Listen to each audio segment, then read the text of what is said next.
All right, I'm going to do this Dr. Paul from the other show. Let's see what Dr. Paul is like.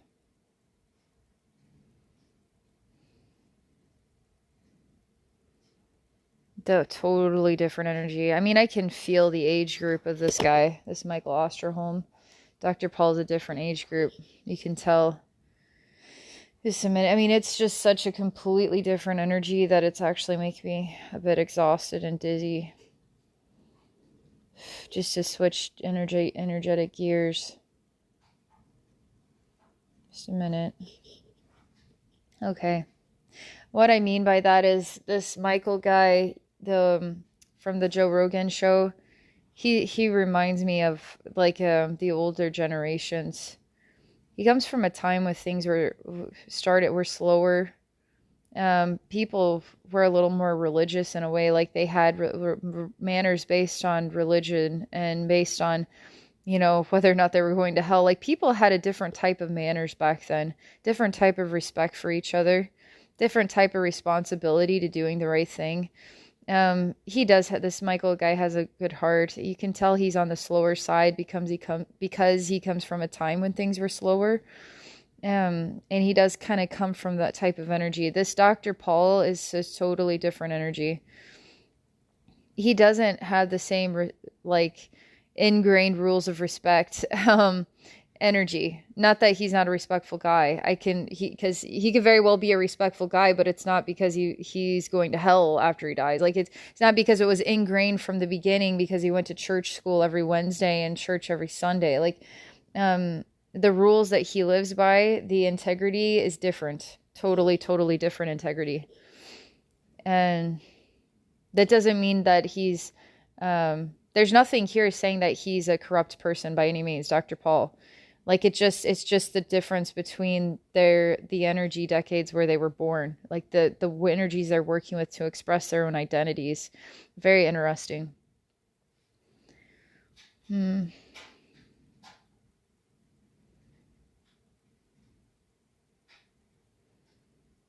Dr. Paul is so I like basically walk into lots of colors and of spots like and it makes me think of infectious disease, like the pictures that you could see if you were to search coronavirus. You would see all these different like balls of different colors and sizes and shapes. Like it's different like this. It's the first thing I walk into. The next thing is I'm going down some stairs and he has this like secret basement where he studies, or he does his work or something. His secret work. He has no demons.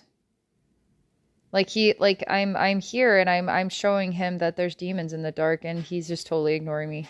Like his levels of fear just he does work on a more spiritual level than this Michael guy works on more of the old fashioned human level. This Dr. Paul, like he knows about spirits. He like because I'm kind of testing him to see, and he's totally ignoring a shadow of all kinds, just totally immersed in whatever is on his computer right now.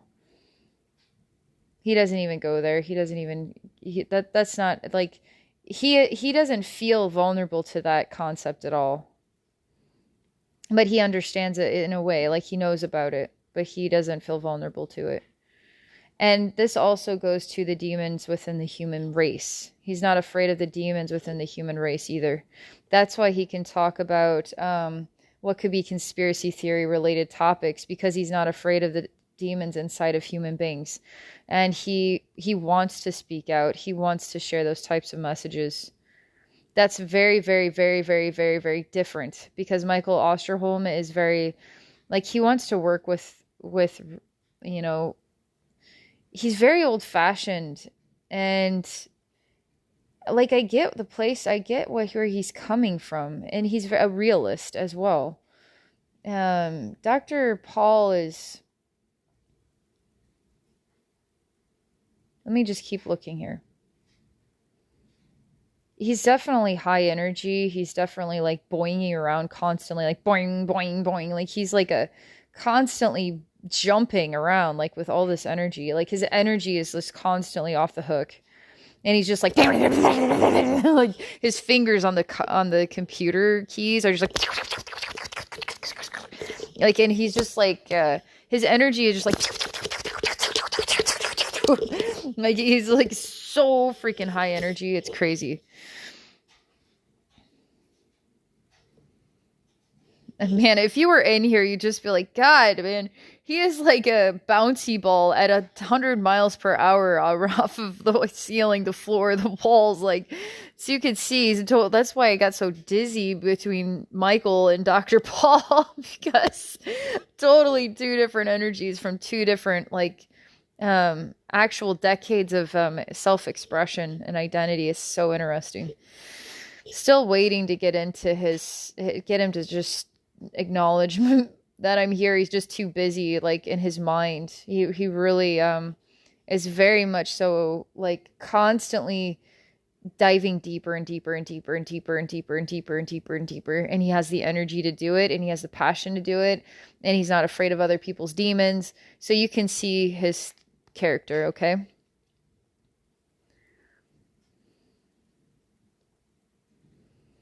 Michael isn't, that doesn't matter to him, other people's demons.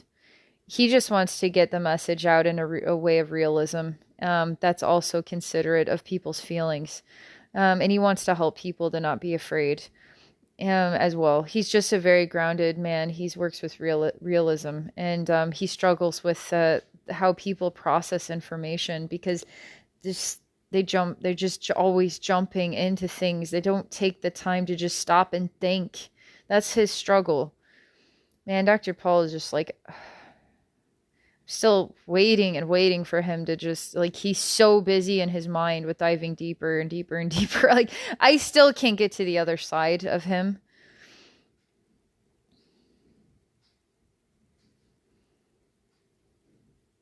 It's actually pretty cool. There's just something amiss here. Like, sometimes he needs to slow down. It's interesting because this Michael guy could teach him a few things about slowing down.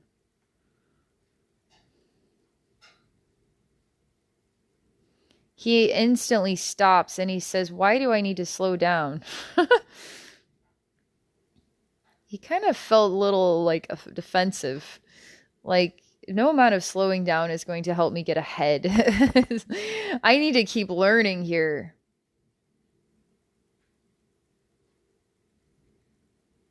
I say, wow, see, so you stopped in order to have a conversation with me, so you could learn something.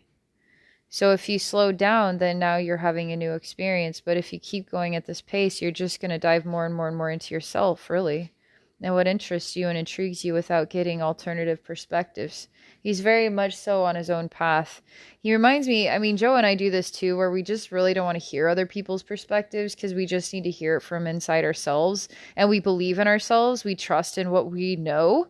We trust in ourselves. He's very much so like this too. Because that means that he believes in himself. He believes in his own mind. He believes in his intelligence. He believes in what he's learned. So he very much so believes in himself. And there's nothing anybody else could tell him that he couldn't figure out on his own. He's very much so like this. Joe and I are also like this. But I'm starting to learn the value of getting to know other people's perspectives, because it's enriching. Just to hear other people talk, it's enriching.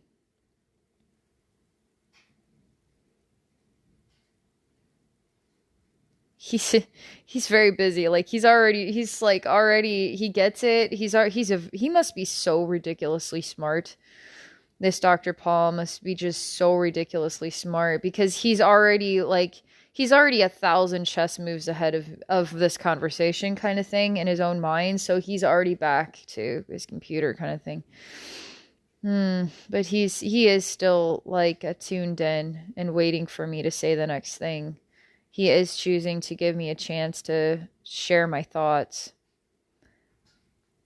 But he's a multitasker too. So he's got like 80% of himself focused on what he's learning here, and then 20% is like waiting for me to say something.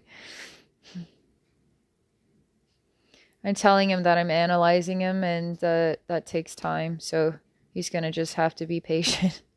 I'm doing that on purpose because he's just like, I'm teaching him how to slow down. Kind of funny.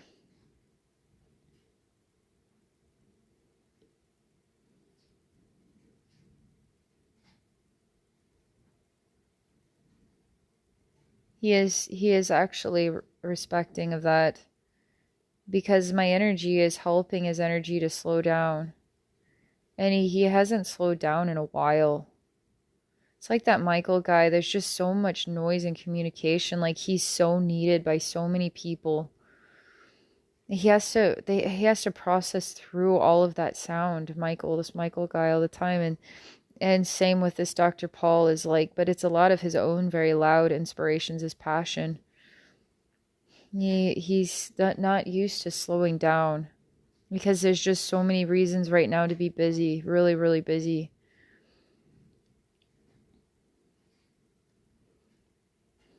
I say, but if you're too busy, you're going to miss something. Like there's almost like something in the world that it wants to speak to you.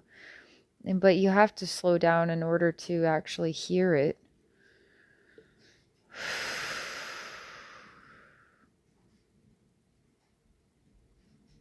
Mm.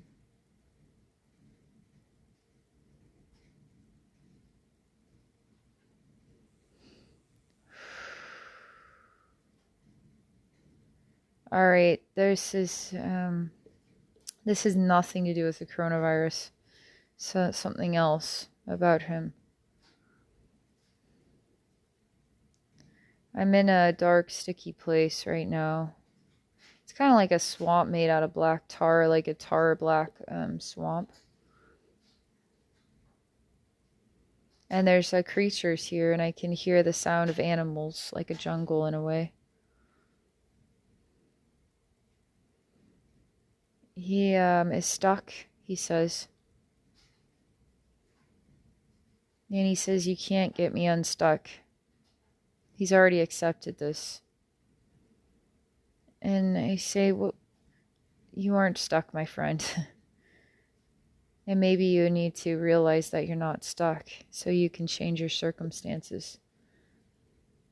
This is a super big deal in his life, by the way. What this is about, it's a life changer. It has nothing to do with coronavirus. In fact, he doesn't even feel like, I mean, he's more interested in a different type of conversation.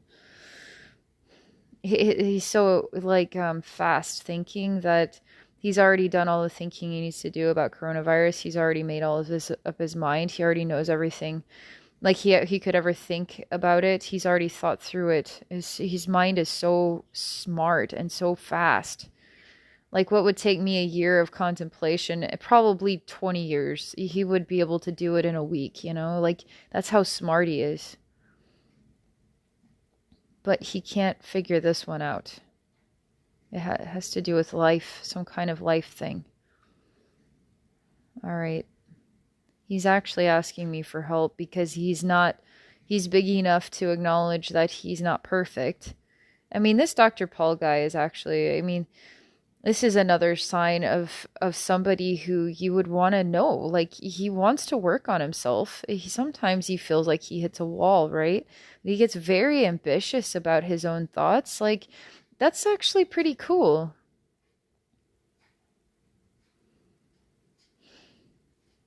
So he's showing me a wall. He has very little fear, just so you know. Very, very little fear. It's impressive. Because I keep trying to show him what's on the other side of the wall is this big scary monster. And he's just like completely, he's like, no, it's not. Like I'm just, he's not falling for it. He's like, he's not afraid even to open this door. I mean, he's very little fear.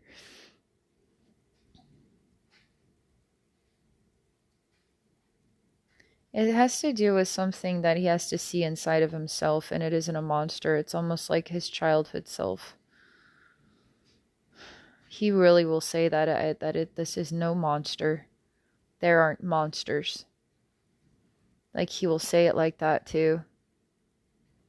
It's actually really cool to hear someone so confident that there are no monsters, but it's because he already understands the concept of a monster and what creates one. That's why he has no fear of it. And he also does understand, like, he's more of a spiritual guy, so he could understand that. I mean, he could talk about alien beings, for instance. Like, he could talk about things that could be fearful, but it's almost like he understands his purpose too.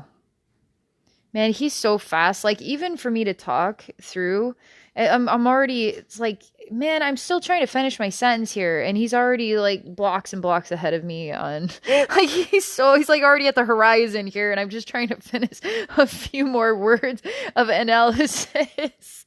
He's just so fast. All right.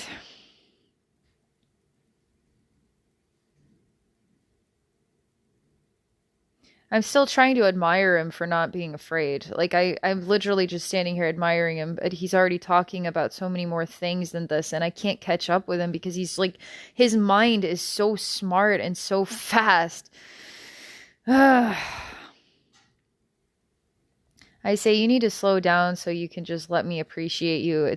I don't think I've ever run into anybody who doesn't have fears like you. It's actually really something that I need time to myself to just appreciate that.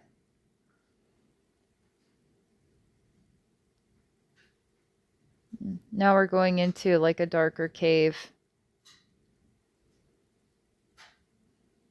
This is something he doesn't understand. It's like you could say it like this.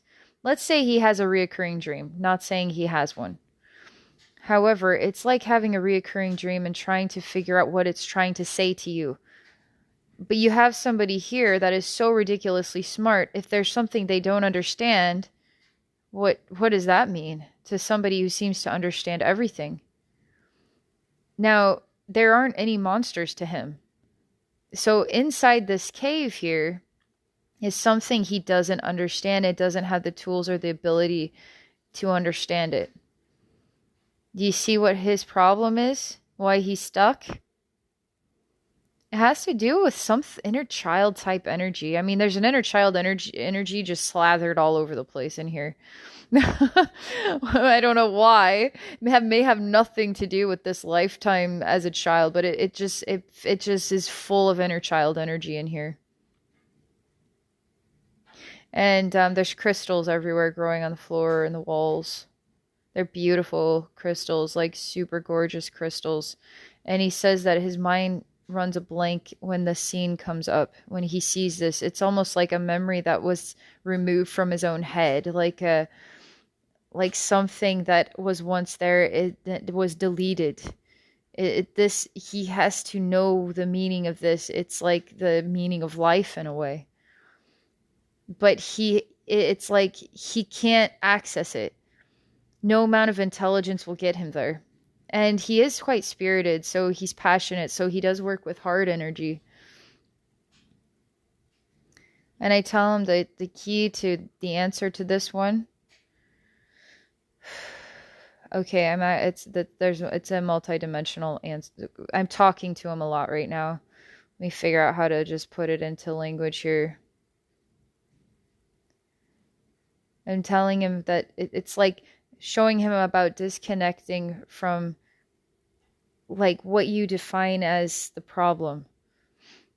What you define as like he's almost in awe that this is so perplexing, which creates the attachment and the inability to get past that because there's nothing that he can't figure out. I'll be honest, I think this Dr. Paul is telling the truth about what he saw. He's not afraid to just say it like it is, and he's quite passionate. He's extremely smart.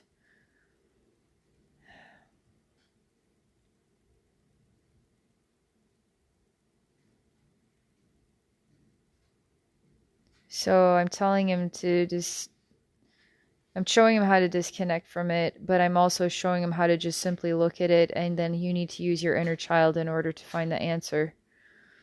Because you're going to have to play with this, like pretend that you're in this cave and that every single one of these crystals is your best friend. So this cave is full of souls, for instance, And now you need to get to know every single one of these crystals and to hear the story of each and every one of these souls. And the only way you're going to be able to find the answer is not to use your mind, it's to use your imagination, it's to use your inner child.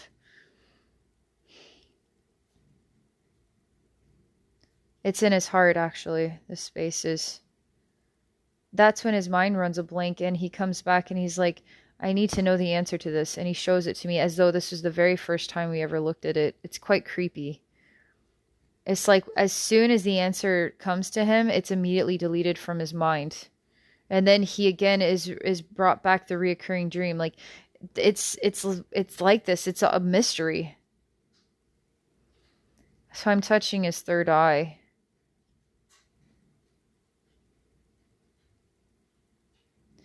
Why is that? There's a weird force field around this thing.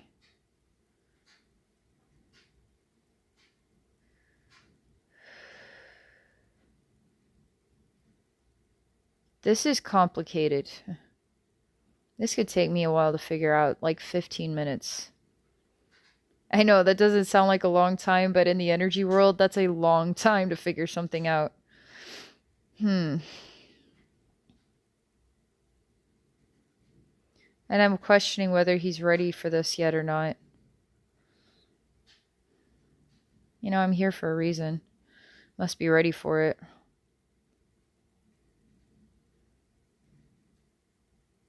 That also has to do with the sacral chakra.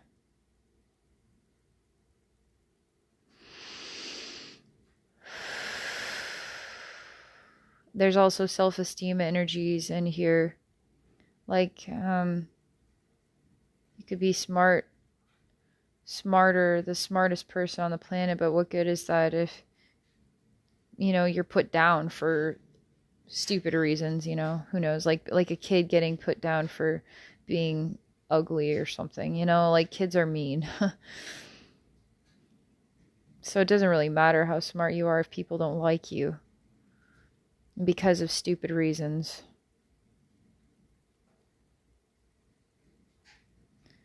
His mind is so far ahead of all that, but it isn't because it's unresolved inner child issues. And he's disconnected, like dissociated himself with them.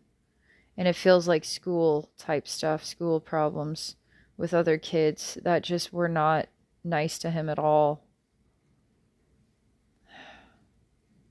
And I'm telling him he needs to resolve this. He has literally dissociated a big chunk of his energy from that. So he's separated himself so he doesn't he's dissociate from it energetically so he doesn't have a relationship with it. That's why he keeps forgetting the moment that I present the information he needs. He forgets it because he's dissociate from it. He has to be reconnected to it in order to start working on it. It's kind of like the Lock and Key show on Netflix where they have the key to the mind, and if you remove memories from there, they're gone. However, they still exist. You can always put them back in. But it's almost like you become dissociate from those memories because they've been removed, you know? I'm going to give him a chance.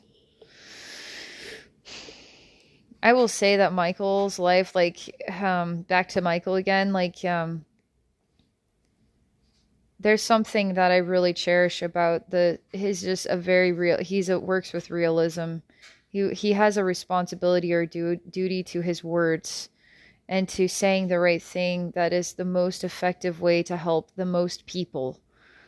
But he's also very needed, but he really just tired, you know? He's older. But he's really kind-hearted. He's a very good listener. And he's patient.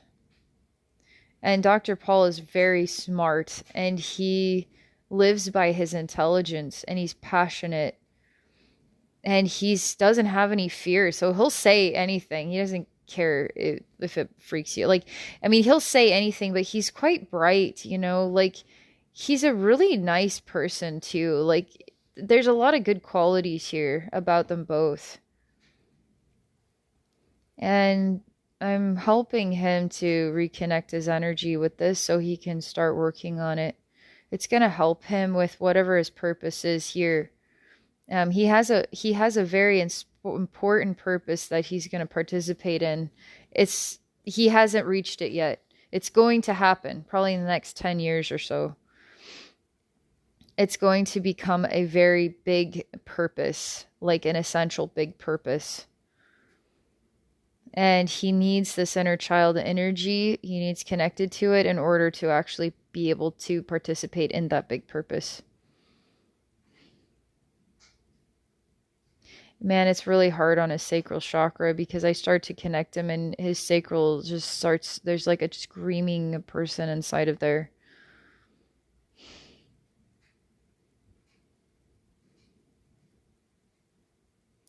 And obviously, damage from child, because kids are such affectionate and like lovers. You know, they're cuddly and snuggly. That's their sexuality. That's a kid, because kids aren't sexual beings, but they're so cuddly and they're just full of love. So that's their sacral chakra. You know, so if there's mean bully kids at school, for instance, that's very damaging on their sacral chakra.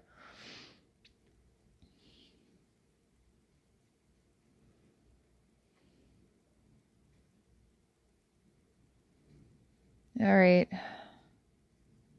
This is a very good start to this process. He's not used to having challenge, let's just say. And me starting to reconnect the energies here, it's like plugging the cord back into the wall is going to give him access to the memories again. It's going to give him access to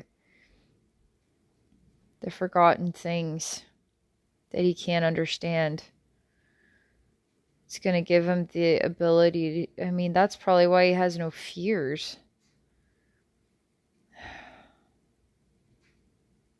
It's almost like he disconnected some really big aspects of his inner child.